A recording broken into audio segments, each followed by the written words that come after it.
and today we're going to be talking about a superhero film called Psychokinesis. Be ready for some spoilers ahead. Rumi is the young owner of a fried chicken restaurant. Instead of going to university, she works at her shop to support her mother. Their lives became hard ever since Rumi's father had left them with nothing. The mother says that she was forced to sell hair clippers in the subway when Rumi was growing up. During one night, while Rumi is sleeping in her store, a crowd of men wearing construction hats tries to barge into the restaurant's front windows. She immediately wakes up and calls her friend, but he tells her that they have gotten to other shops already, and that he will come to help her soon. The men begin breaking everything, and Rumi tries her best to stop them. They toss her outside the restaurant while she yells and struggles. Her mother arrives to help her daughter with little success. She drives her van towards them, but crashes soon after. The man drags her outside, but accidentally drops her head on the curb. Rumi runs to help her mother, but finds that she's no longer breathing. Her friends arrive at the scene, only to witness the tragedy that has already happened. They quickly bring her to the emergency room and waits anxiously, but a loud beep confirms the mother's time of death. Before she died, a tear rolled down her mother's eye, and coincidentally, a meteorite crashes nearby. Its shell opens and the liquid drips into the ground and the water system, eventually arriving onto a man's water cup. He drinks the water and feels something weird. He tries to tell everyone that the water is polluted, but no one seems to listen. The man's name is Hyun. He works as a security guard in a building and constantly steals from the company. But seriously, do you really need to steal toilet paper? I thought COVID didn't happen back then. Anyways, he flirts and gives some of the stolen stuff to the cleaning lady, but gets her into trouble as a result. He goes drinking later that night and feels a sharp pain in his stomach. He struggles with the pain and accidentally moves the tables with his newfound powers, but he does not seem to be aware of it. He goes home to sleep, and when he tries to reach for the cigarette lighter, it flew into his hand at will. Before he can make sense of everything, he receives a call from his daughter, who tells him that her mother has died. Hyun arrives at the funeral, and he almost didn't recognize his daughter. They sit down and tries to talk, but their relationship is obviously very strained.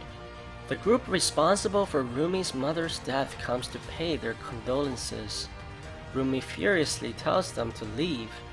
Just before a fight can break out, Rumi's boyfriend shows up and stops the two parties, stating that everything should be done according to law.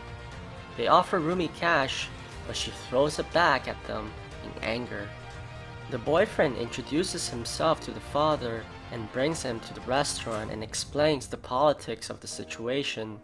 A large company is trying to rebuild this area and has acquired the permits to evict all the tenants. This means many of them will lose their livelihood, and they refuse to leave without proper compensation. The thugs, led by their boss, Mr. Ming, was hired to evict all the people by force. Hyun asks the boyfriend why he's helping them and what his relationship is with Rumi. He stutters and says that they're only friends. Hyun tells him not to lead her on unless he's sure about their relationship and leaves. Hyun walks home reminiscing about his daughter, and in a fit of rage throws his fist in the air, which resulted in the nearby objects flying into the same direction. He runs home quickly and tries to use his powers, and he manages to levitate numerous items at will. He goes to work early the next morning, asking his boss about how much a magician can make. The answer was quite a bit more than he was expecting. Rumi and the store owners pays their respect to Rumi's mother, and they meet up in the barricaded mall, where they decide to hold out against the eviction. Hyun speaks against such action for the safety of his daughter. He also thinks that their efforts are futile against such large company. The people become angry with what he said and his daughter tells him to leave. Hyun goes to a show production and convinces the boss to hire him as a magician. He tries to call Rumi for the good news, but she never picks up. He goes back to the plaza where he tells Rumi to speak alone. He tries to show his power to his daughter multiple times, but she was never impressed. She becomes angry and frustrated at her father and blames him for leaving them in such precarious situation. Hyun explains that he had no choice because he owed a large debt and did not want his family to suffer because of it. Rumi tells her father to leave and blames him for being a coward and never fighting for his family. As Hyun walks down the street, he sees multiple cars heading towards the plaza and he knows something is wrong. He quickly runs back and finds the thugs fighting with the store owners. He accidentally uses his power to defeat the men rushing towards him. He then goes on to dismantle many of the thugs by throwing them left and right. The funniest part is when he grabs onto one of the men and makes him dance as if he was in a circus. Mr. Min's right-hand man takes this moment to record Hyun using his powers. Soon, the police shows up and Hyun is forced to hide his powers right away. They are all escorted to the police station, and Mr. Min tries to show the officer their footage. But funny enough, due to Hyun's abilities, the footage looks like the thugs were faking everything. The officer has no choice but to tell both sides to leave. At nighttime, Hyun brings a ton of scrap metal to barricade the entrance. He places all the metals in front of the street so that the thugs cannot get in. But my gosh, the way he uses his power, it's a little hard to take him seriously. His display even scared the boyfriend a little as he stares at what his potential father-in-law is doing with his hip. Some of Mr. Ming's thugs are too afraid to continue with the eviction and are asking to resign. He also gets a phone call for meeting with the company's director.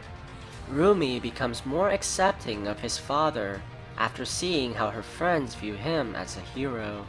They sit down to have some lunch and she shows her care for Hyun's health while using his power, but Hyun assures her that he feels just fine. Mr. Min meets with the company director at lunch. To their surprise, she's a beautiful woman.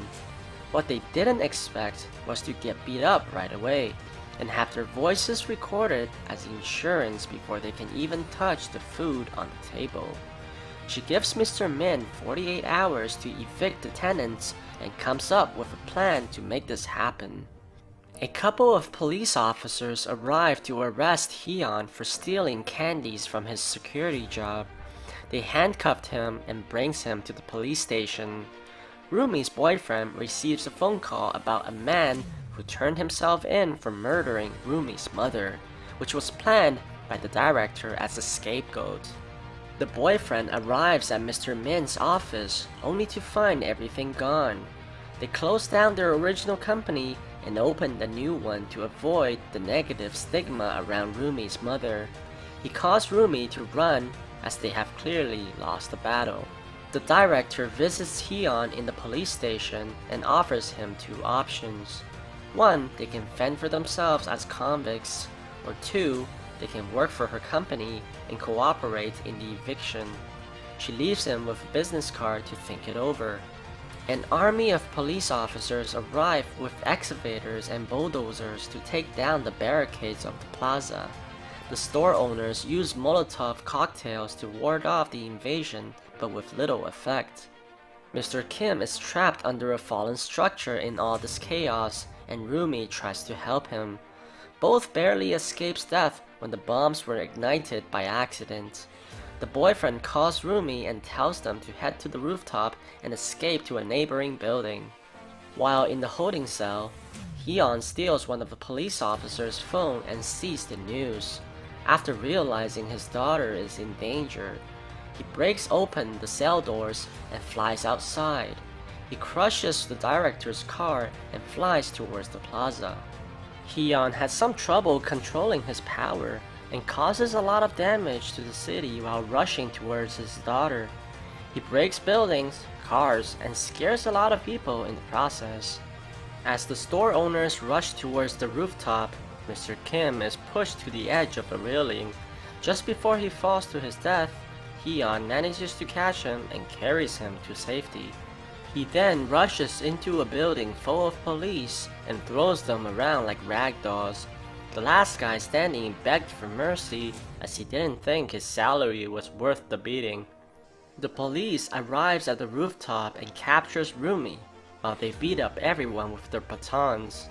Hyun arrives and continues to manhandle all the bad guys. The container carrying Rumi gets knocked over in the chaos and she nearly falls to her death. Hyun sees this and pulls the crate towards the rooftop. She trips and falls, but Hyun manages to catch her in the last minute. Hyun puts his daughter on the rooftop and says goodbye to her. He flies off to the police officers to turn himself in, but before he gets handcuffed, he knocks Mr. Min unconscious in a glorious fashion. 4 years later, Hyun leaves the prison and is picked up by Rumi's boyfriend. He tells him that they're getting married very soon. The plaza was taken down, but it never began construction due to the inflated price and corruption of the company. They arrive at Rumi's new shop with many customers. She sees her father and after a moment of hesitation, she welcomes him warmly by telling him to help her out with the waitressing. Hyun uses his power to levitate the beers to the customers and screams that he still got it. We see at the last moment that Rumi named this new shop under her father. So what do you guys think about this movie? Let me know in the comments below. And if you like my video, please press like and subscribe for more. I'll see you guys next time.